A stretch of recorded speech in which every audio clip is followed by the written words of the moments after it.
Well, hello there.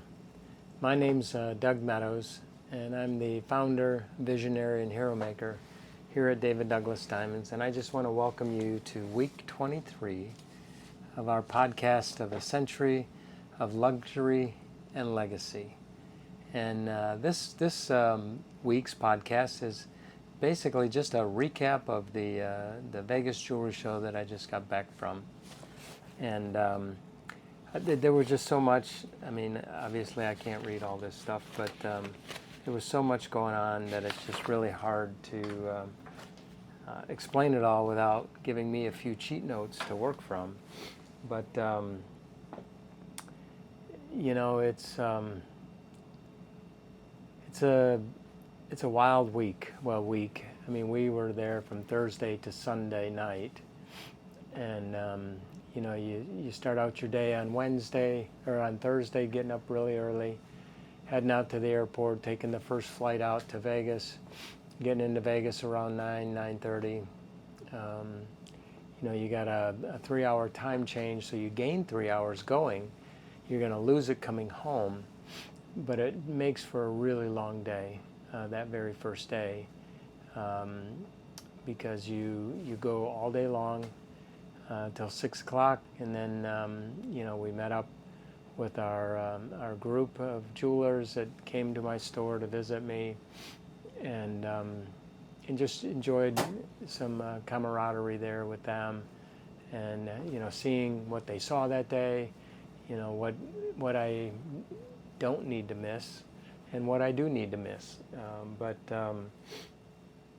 you know, you know, there's so many shows going on out there. I mean, you know, there's not just to mention a few of them. You first of all, you have this, the luxury show that we were attending. There was a show going on simultaneously, maybe even a day or so earlier than that, called the CBG, which stands for the Continental Buying Group. So we have the luxury show, then we have the JCK. Within the JCK group is you have the Plum Club, you have the AGTA, you have I mean, just all these different groups. You know, the AGTA is all gemstones. You have a group from Italy, you have a group from India, you have another group from Hong Kong. I mean, there are, let me see where I have it. There's like, here we go. There's over 30,000 people at this event. There's 1,900 exhibitors. So you got to think, each exhibitor has to have staff there. So we work with Stuller Settings out of Lafayette, Louisiana. It's my #1 vendor. Stuller had 85 people there. They had 2 ginormous booths. This show is 2 floors. They had a booth upstairs and a booth downstairs. Downstairs is more like technology, tools, equipment, things like that. And so they had a huge booth down there with all their tools and equipment. And then upstairs, they had all their jewelry, all their, I mean, Stuller is just a one-stop shop, but they had 85 people to man all these booths. This show cost them over $1 million to pay for their booth, get the people out there, pay the people while they're there. And, you know, so you have just jewelers attending the show. You have 17,300 attendees representing over 100 countries. And we're all there to see new products, see new trends, education. There's education platforms and spots going on all the time, and networking, you know, to where you can just network with both other retailers, people within the industry, and also with the vendors. But you know, when the luxury show is a little bit more, as it sounds, a luxury or a nicer venue, a lot more relaxed, as opposed to once you JCK opens up, it's just chaos. You go across the street to the Wynn Hotel, and that's where Couture and the antique show are at. And Couture is also a lot more high-end type jewelry, and then the antique show is just a really unique thing. We've never attended the antique show in the past, but Emma really wanted to go there, and so we took her there to go see it all, and stuff. But let me see. You know, some of the things we scout out there are just new technology that's going on, the new trends. You know, looking for new suppliers, and it's not that you're like when we go, we're looking for maybe a specific category within our store. You know, whether it be engagement rings or wedding bands or gold chain, or you know, those types of categories. And last year, you know, we met up with some of our friends, and they turned us on to a gold vendor that was incredible. And so we went and talked with them and signed up and got some new product from all that introduction. And you know, you're going there, like I say, to meet people, to meet new people, to meet people you already know, and a couple of people that you know, we spent some time with at the show. One of them was David Nygaard. David Nygaard years ago took me under his wings and really taught me the importance of a show and going to a show, and you know, the importance of being seen by your vendors, being seen by other jewelers, and then being seen by people within the industry. And oh my goodness, it has opened up so many doors to me and so many opportunities to me. You know, I try to explain this to other jewelers, because not a lot of jewelers, you know, there's quite a few jewelers that just don't want to be bothered with going to that show. And they just don't really, I don't know, it is such an important show to attend. But David brought along a friend, well, or I don't know that he brought her along. She's probably been attending this show forever also. Mona Miller, she's a renowned appraiser out in Oregon. And she is an expert in so many different fields, but especially in antique jewelry. She was schooling us on the antique show, how to work it from both angles. You know, being able to take things to sell, but also looking for things to buy. And she talked a lot about the different periods and eras of antique jewelry.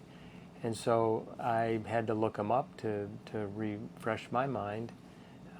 We start out with the Georgian period from 1714 to the 1837s. And then you get into the Victorian period, which was 1837 to 1901, where within that we had the Romantic period, the Grand period, and the Aesthetic period. And then we start coming into things that we hear a little bit more, like the Art Nouveau, which would be the 1890s to 1915, and then the Edwardian period from 1901 to 1915, and then we have the Art Deco, which is the beginning of kind of my grandfather's existence in the jewelry industry, because this is 1920 to 1939. And then we have that retro period, which is going to be 1939 to 1950, mid-century modern, 1950s and 1960s. And then you get into the contemporary estate jewelry, which is the 1970s to present.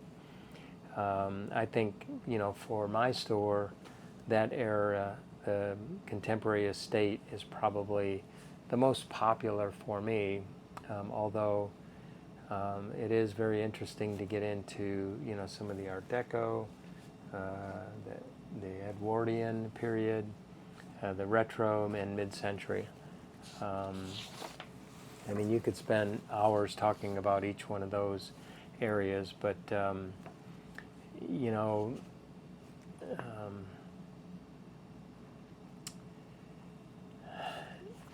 it's just, there's so much here. But Mona was extremely interesting. We really enjoyed we spent a couple of evenings with her at dinner and just listening to her stories and the different things that she's been through. She's been had to be an expert witness in trials. She goes across the world to do estates for sheiks and different things. She does bank evaluations when vendors are trying to use their inventory for collateral, and on top of all the other stuff that she does. She was just a real joy and a real pleasure to work with. And as David, David is slowly stepping out of the jewelry industry, and he's kind of closed down his brick and mortar stores. He's more by kind of an appointment only, and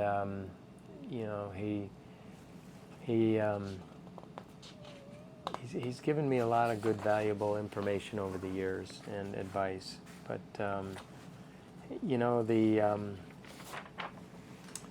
I can't stress enough the importance of being seen. It has just opened up so many opportunities for me. And Joseph too. I mean, Joseph has, been able to do a lot of fun stuff because of the show. But, if I could ramble all day on this, so I'm going to just cut it short and get to the close here. But, I've been thinking a lot about the word intentional.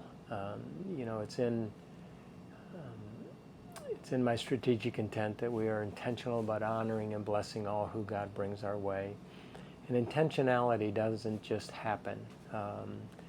You have to be intentional. You have to be intentional about going to a show. When you get to the show, you have to be intentional about learning, about listening, about meeting people, about asking questions, building those relationships, serving others that are there. Jewelry isn't just, like I say, it isn't about just cold metal and hard rocks.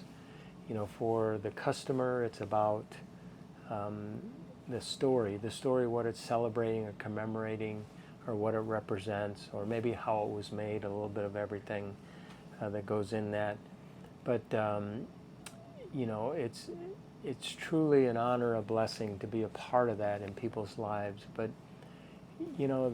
the industry itself has given me so many amazing opportunities to travel the world, to see where all this beautiful stuff comes from, all the gemstones and the diamonds that we use, the different ways jewelry is made around the world and in the U.S. here. It just has been truly a blessing. But I really tried hard to be intentional about everything that I do, and the time that I spend on the different things. As we wrap it up this week and move into next week, we'll see what next week brings, and look forward to seeing you then. For now, have a good week. Thanks.